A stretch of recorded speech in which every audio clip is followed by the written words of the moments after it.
Hi friends, అందరికీ నమస్కారం. అంజలి కథలకి స్వాగతం. ఈరోజు చందమామ కథ పేరు యమునా సుందరి. అనగనగా ఒక ఊళ్ళో సీనయ్య అనే కుర్రవాడు ఉండేవాడు. వాడు పుట్టు దరిద్రుడు. అంత అందంగా కూడా ఉండేవాడు కాదు. అటువంటి వాడికి పిల్లనెవరిస్తారు? పెళ్ళి ఎలా అవుతుంది? అయితే సీనయ్య కంఠమెత్తితే గంధర్వగానం ప్రవహిస్తుంది. అతని వద్ద పూర్వులు విడిచిపోయిన ఆస్తి ఒకే ఒక సితారు ఉన్నది. ఆ సితారు మీద శృతి పెట్టుకుని సీనయ్య పాడటం ప్రారంభిస్తే ఆ పాటకు ప్రపంచమంతా స్తంభించి తన్మయమైపోయేది. నెమిడ్లు, లేళ్లు, నాగులు ఆలకింపవచ్చేవి. మోడులు చిగిర్చేవి. ఇటువంటి అద్భుతమైన గానం ఎన్నడూ ప్రతిఫలం కోరి చేయలేదు సీనయ్య. యమునా నది ఒడ్డున చల్లగాలిలో కూర్చొని తన ఆనందం కోసమే పాడుకునేవాడు. క్రమంగా అతనికి సితారు సీనయ్య అనే పేరు సార్థకమైంది.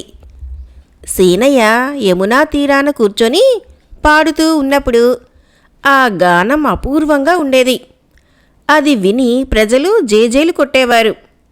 అతను పాడే ప్రతి చరణానికి సీనయ్య మరొక్కసారి పాడు అంటూ అతన్ని బతిమిలాడేవాళ్ళు. యమునా నదీ తీరాన కూర్చున్నప్పుడల్లా సీనయ్యకు చెప్పలేని ఉత్సాహము పొంగిపొరలి వచ్చేది. అక్కడ అతను మధురాతి మధురమైన గానం చేయగలిగేవాడు. ఆ ఆవేశంలో అతను ఈ యమునా సుందరి యమునను పోలిన సుందరి ఈ 14 భువనాల్లోనే లేనేలేదు అంటూ ఉండేవాడు. యమునా తీరాన కూర్చొని పాడుకుంటూ ఉంటే సీనయ్యకు నిద్రాహారాలే అవసరం లేకపోయేవి. ఒకనాడు సీనయ్య యమునా సుందరిని పొగుడుతూ పాడుకుంటూ ఉండగా సముద్రం మధ్యన ఒక సుడిగుండం చుట్టుకొని గిరగిరా తిరగనారంభించింది. అందులో నుంచి క్రమంగా ఒక కిరీటధారి తల కనిపించింది.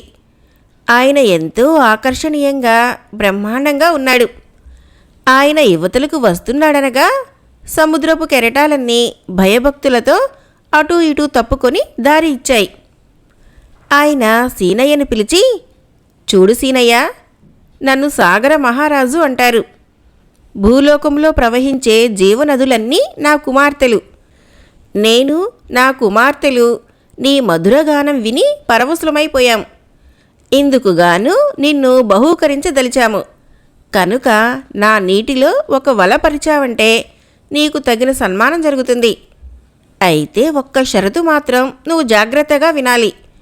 బహుమతి పొందిన తర్వాత నువ్వు పాతాళ లోకమందలి మా రాజ్యంలో ఉండే పచ్చల మందిరానికి వచ్చి అక్కడ మేము కోరినంత కాలము ఉండి గానం చేసి మమ్మల్ని ఆనందింపచేయాలి అని చెప్పి అదృశ్యమయ్యాడు. సాగర మహారాజు వెళ్ళిపోగానే కెరటాలు ఎప్పటిలాగా మూసుకుపోయి సముద్రం మళ్ళీ ప్రశాంతంగా ఉన్నది. మరునాడు సీనయ్య వల పట్టుకొని వచ్చి సముద్రంలో వేసేసరికి అందులో ఒక పెట్టె కొట్టుకొని వచ్చింది. ఆ పెట్టె పగలగొట్టి చూడగా అందులో కోకొల్లలుగా నవరత్నాలు ఉన్నాయి. సీనయ్య వాటిని తీసుకుపోయి ప్రపంచంలోని అన్ని దేశాలతోనూ రత్నాల వర్తకం సాగించి పేరు ప్రఖ్యాతి గడించి చూస్తూ ఉండగానే కోటీశ్వరుడైనాడు. ఇలా సీనయ్య దశ మారగానే ఎన్నడూ ఎరగని వాళ్ళు సైతం అతని ఎదుటికి వచ్చి ఎంతో గొప్పగా పొగడసాగారు. ఎవరేమనుకున్నప్పటికీ సీనయ్యలో మాత్రం కాస్తంత కూడా మార్పు రాలేదు. ఎప్పటిలాగానే సితారు చేత పట్టుకొని యమునా తీరాన కూర్చొని హాయిగా నిశ్చింతగా మధురగానం చేసుకునేవాడు. పాటలతో యమునను పొగడటమే కాదు, ఎంతో ఆప్యాయంతో దేశ దేశాల నుంచి తెచ్చిన అపూర్వమైన కానుకలు, అలంకారాలు, మణిహారాలు తన యమునా సుందరికి అర్పిస్తూ ఉండేవాడు. ఈ విధంగా 12 ఏళ్లు గడిచిన తర్వాత ఒకప్పుడు రత్నాల వర్తకం కోసం సముద్రం దాటి విదేశాలకు పోవటానికి సంకల్పించుకున్నాడు సీనయ్య. అది దూరపు ప్రయాణం కావటం చేత చాలా రోజులు పట్టింది. సీనయ్య యథాప్రకారం ఓడ టాపు మీద కూర్చొని యమునా సుందరిని పొగుడుతూ పాడుతూ ఉన్నాడు. ఇంతలో ఆకస్మికంగా పెద్ద గాలి తుఫాను వచ్చి ఓడ నడవటం మానివేసింది. ఎవరికి ఏమీ పాలుపోయింది కాదు. అందరూ కంగారు పడుతూ ఉన్నప్పటికీ సీనయ్య మాత్రం నిశ్చలంగా పాడుకుంటూ టాపు మీద కూర్చునే ఉన్నాడు. అప్పుడు ఓడ యజమాని ఈ ఓడపైన ఉన్న మనలోనే ఒక గొప్ప వాగ్దానం చేసి ఆ వాగ్దానం నిలబెట్టుకొని వాడెవడో ఒకడు ఉండి ఉండాలి. వాడి పీడే మనకి పట్టుకొని ఉంటుంది. లేకపోతే సముద్రుడికి ఇంత కోపం కలగదు. వాడెవడో కనిపెట్టి ఓడ మీద నుంచి దింపేస్తే కానీ ఈ విపత్తు తొలగదు. అలా మాట తప్పిన వాడెవడో మర్యాదగా బయటపడండి, లేకపోతే మనమందరం సర్వనాశనమైపోతాం అని అరిచాడు. అప్పటి వరకు మరో ధ్యాస లేకుండా తన గానంలో లీనమైపోయిన సీనయ్య ఓడ యజమాని కేకలు వినిపించగానే పరుగు పరుగున వాళ్ళ మధ్యకు వచ్చి, అయ్యా, ఆ మాట తప్పిన వాణ్ణి నేనే. సముద్రుడికి మాట ఇచ్చాను. ఇదిగో ఇప్పుడే నా పీడ మీకు వదిలిపోతుంది అంటూ తన సితారుతో సహా ఓడ మీద నుంచి ఆ మహాసముద్రంలోకి గభీమని దూకేశాడు. సీనయ్య దూకి మునిగిపోగానే అతనికి దారి చేసిన సముద్ర తరంగాలు మళ్ళీ ఎప్పటి వలె మూసుకుపోయినాయి. అతను నీటిలో అడుగు కంట దిగిపోతూ ఉండగా చిత్రాతి చిత్రాలైన జలచరాలు ఎన్నెన్నో కనపడినాయి. వీటన్నింటినీ వేడుకతో చూసుకుంటూ సీనయ్య చివరికి కిరీటధారి అయిన సాగర మహారాజు ఉండే పచ్చల మందిరానికి చేరుకున్నాడు. ఆ మందిరము సీనయ్య కని విని ఎరుగని అలంకారాలతో ఆకర్షణలతో అపూర్వంగా ఉన్నది. ఏమయ్యా సీనయ్య, నీకోసం మేము ఇక్కడ 1 కాదు 2 కాదు 12 ఏళ్ల నుంచి ఎదురు చూస్తూ ఉంటిమే, మమ్మల్ని మర్చిపోయావా అనే వరకు సీనయ్య, మహారాజా, నా యమునా సుందరిని తలుచుకొని గానం చేసుకుంటూ ఉంటే లోకమే మర్చిపోయాను. నిజమే, మన్నించాలి అన్నాడు. అప్పుడు సాగర మహారాజు సీనయ్యను ప్రేమతో భుజం తట్టి, ఇప్పుడైతే ఏం పోయిందేం లేదులే, త్వరగా సితారు తీసి వాయించు అని ప్రోత్సహించాడు. సీనయ్య సితారు చేతబట్టి గానం చేసేటప్పటికల్లా నెమిళ్ళు, లేళ్ళు, నాగులు ఆలకించడానికి వచ్చాయి. కిరీటధారి అయిన సాగర మహారాజు ఆ సంగీతానికి తన్మయుడై సింహాసనం మీద నుంచి లేచి నృత్యం చేయసాగాడు. సముద్రంపై నడుస్తున్న నావలు ఆ బ్రహ్మాండమైన కెరటాలలో ఉయ్యాలలాగా ఊగిపోసాగినాయి. ఇంతలో కోటలో నుంచి బిలబిలమంటూ 30 మంది అపురూప సుందరులైన కన్నెలు అక్కడికి వచ్చి నిలబడ్డారు. వారిని చూడగానే మహారాజు మళ్ళీ మన దృష్టిలో పడి, సీనయ్య, నీ పాటకు మేమందరము సంతోషించాము. ఈ 30 మంది నా కుమార్తెలు. వీరిలో ఎవరు కావాలో ఎంచుకో, ఆమెను నీకిచ్చి పెళ్లి చేస్తాను అనే వరకు సీనయ్య ఒక్కొక్కరిని చూసి 29 మంది కన్యలు తనకు నచ్చలేదన్నాడు. చివరకు మిగిలి ఉన్న కన్య వద్దకు వచ్చి, ఈమె ఒక్కర్తే నా యమునా సుందరిని పోలి ఉంది అని తన సంతోషాన్ని తెలిపాడు. ఈ 14 భువనాల్లోనూ ఈమె ఒక్కర్తే సుందరమైనది అన్నాడు సీనయ్య. ఆమె కిలకిలా నవ్వింది. ఈ నవ్వు అచ్చు నా యమునా సుందరి ప్రవాహ ధ్వనిలానే ఉన్నది అని పొంగిపోయాడు సీనయ్య. మరి కొంతసేపు పరికించి చూడగా సీనయ్య దేశ దేశాల నుంచి తెచ్చి యమునా నదికి అర్పిస్తూ వచ్చిన ఆ చిత్రమైన మణిహారాలు, అలంకారాలు అన్నీ ఆమె ఒంటి మీద కనపడినాయి. అప్పుడు కిరీటధారి అయిన సాగర మహారాజు చిరునవ్వు నవ్వుతూ కిలకిలా నవ్వే ఆ కన్య చేతిని సీనయ్య హస్తాలలో ఉంచుతూ, సీనయ్య, ఇంతకాలం నుంచి నీ సితారు ఎవరిని గురించి అయితే గానం చేస్తూ ఉన్నదో ఆ యమునా సుందరి ఈమె. నీవు ఇచ్చిన కానుకలన్నీ ఆమె అందుకుంటూనే ఉంది. చూడు, మీరిద్దరూ ఈ పచ్చల మందిరంలోనే హాయిగా ఉండండి అని దీవించి ఇద్దరికూ వైభవంగా వివాహం చేశాడు. కథ అయిపోయింది. ఫ్రెండ్స్, ఇప్పుడు మరొక కథ చెప్పుకుందాం. ఈ చందమామ కథ పేరు పిల్లిని చంపిన పాపము. పూర్వం ఒక గ్రామంలో గురవయ్య శెట్టి అనే కోమటి ఉండేవాడు. అతను చాలా తెలివైనవాడు. ఆ తెలివి అంతా ఉపయోగించి ఎంతో డబ్బు సంపాదించాడు. డబ్బు సంపాదనలో ఎన్నో మోసాలు, అన్యాయాలు చేస్తూ ఉండేవాడు. పరులను అన్యాయం, మోసం చేస్తే పాపం వస్తుందని అతనికి తెలుసు. చేసిన పాపాలు పోగొట్టుకోవడానికి కొందరు గుడి కట్టించడమో, ఓ చెరువు తవ్వించడమో, ఓ సత్రం వేయించడమో ఇలాంటి పుణ్యకార్యాలేవో చేస్తూ ఉంటారు. కానీ ఇవన్నీ డబ్బు ఖర్చయ్యే పనిలే. ఇంత శ్రమపడి పాపాలు చేసి డబ్బు సంపాదించడం ఆఖరికి ఇలా ఖర్చు పెట్టడానికా అనిపించేది గురవయ్యకి. అందుచేత అతను ఇలాంటి ఖర్చయ్యే పుణ్యకార్యాలేమీ తలపెట్టక ఊరికే కనపడ్డ దేవుళ్ళకి, కొండలకి, పుట్టలకి, చెట్లకి దండాలు పెడుతూ ఉండేవాడు. ఆ దండాలతో తన పాపమంతా పోయిందని అనుకునేవాడు.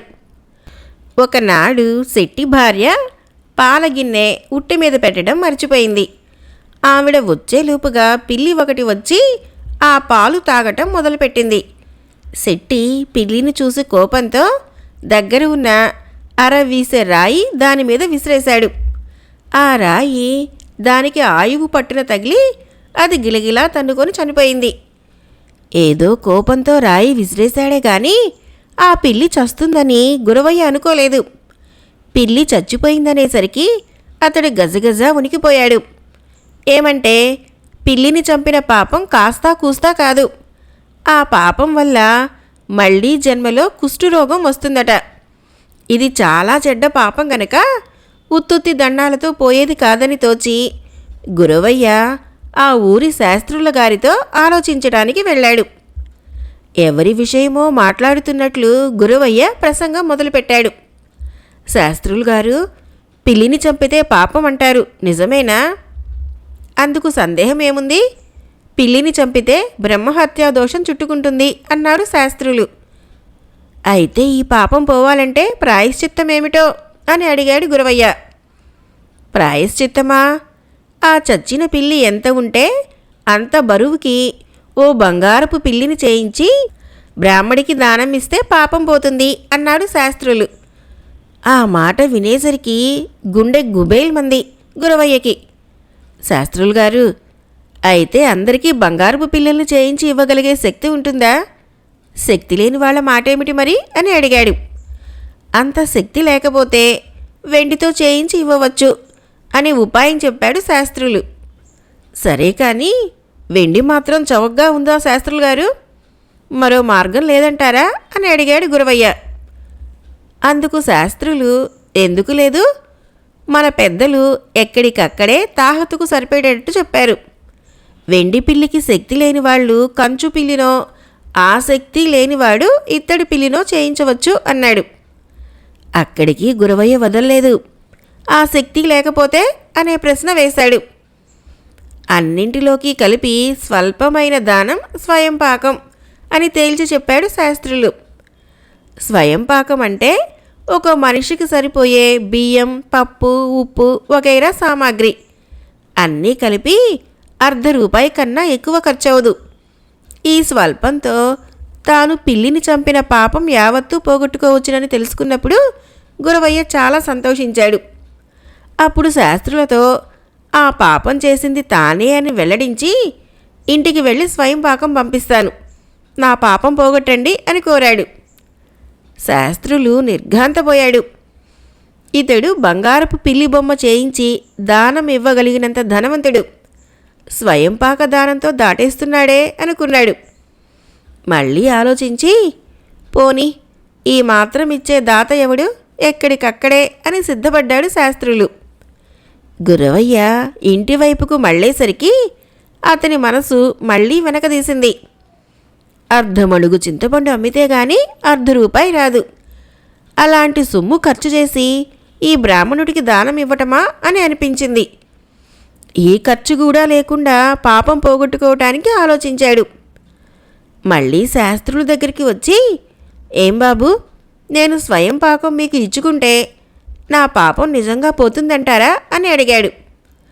అందుకు శాస్త్రులు, ఎందుకు పోదు, నీ పాపం నాకు వస్తుంది, ఆ పాపం నేను జపం చేసి పోగొట్టుకుంటానులే అన్నాడు. ఇది విని గురవయ్య, అటైతే సరే, నేను ఇలా పని మీద వెళ్తున్నాను, స్వయం పాకం తర్వాత పంపుతాను, మీరు జపం వెంటనే ఆరంభించండి అని తన దారిన తాను బయలుదేరి వెళ్ళాడు. మరో గంట పోయాక గురవయ్య మళ్ళీ వచ్చి, బాబు ఏం చేస్తున్నారు అని అడిగాడు. జపం చేస్తున్నాను అన్నాడు శాస్త్రులు. నేను ఇస్తానన్న స్వయం పాకం వల్ల మీకు వచ్చిన నా పాపం పోవటానికేనా బాబు ఈ జపం అని అడిగాడు గురవయ్య. అవును అన్నాడు శాస్త్రులు. శెట్టి సంతోషంతో అయితే పిల్లిని చంపిన పాపం తమరికి వచ్చిందన్నమాటేనా అన్నాడు. గురవయ్య ఇలా ఎందుకు అడుగుతున్నాడో బ్రాహ్మణుడికి తెలిసింది కాదు. శెట్టి చేసిన పాపం తనకు రాలేదంటే స్వయం పాకం ఎక్కడికి పోతుందో అన్న భయం కొద్దీ వచ్చింది అని నోరారా అన్నాడు శాస్త్రులు. మరైతే వస్తాను, సెలవు అంటూ గురవయ్య వెళ్ళిపోబోయాడు. మరి నా స్వయం పాకమేది అన్నాడు శాస్త్రులు. స్వయం పాకమా బాబు, లాభాలు గోబల్లోకి వచ్చాయి, మరొకప్పుడు ఇచ్చుకుంటా అన్నాడు గురవయ్య. అదేమిటోయ్ అలాగంటావు, ఇస్తానని మొదట చెప్పి అన్నాడు శాస్త్రులు. ఇస్తానన్న మాట నిజమే బాబు, కానీ ఇవ్వలేను, ఏం చేయను మరి, పిల్లిని చంపిన పాపం తమది, స్వయం పాకం ఇస్తానని ఎగ్గొట్టిన పాపం నాది అంటూ గురవయ్య వెళ్ళిపోయాడు. పిల్లిని చంపిన పాపం చాలా ఎక్కువది, స్వయం పాకం ఇవ్వని పాపం చిన్నది, ఇది దేవునికో దండం పెడితే పోతుంది అనుకొని గురవయ్య దారిలో గుడి కనిపిస్తే ఆగి చెప్పుల జోడిలో నుంచి కాళ్ళు తీసి దేవుడికో దండం పెట్టి లెంపలు వాయించుకొని కానీ ఖర్చు లేకుండా పాపమంతా పోయిందని సంతోషిస్తూ ఇంటికి వెళ్ళిపోయాడు. సంతోషించి వెళ్ళాడే కానీ పిల్లిని చంపిన పాపం ఎలాగూ పోలేదు సరికదా. బ్రాహ్మణుణ్ణి ఆశ పెట్టి స్వయం పాకం ఇవ్వకుండా పోయినందుకు ఆ పాపం కూడా వచ్చి చుట్టుకుందన్న సంగతి తెలుసుకోలేకపోయాడు. కథ అయిపోయింది. ఫ్రెండ్స్, నా కథలు నచ్చినట్లయితే మన ఛానల్ని తప్పకుండా సబ్స్క్రైబ్ చేయండి, లైక్ చేయండి, షేర్ చేయండి, మంచి కామెంట్ చేయండి. Thank you.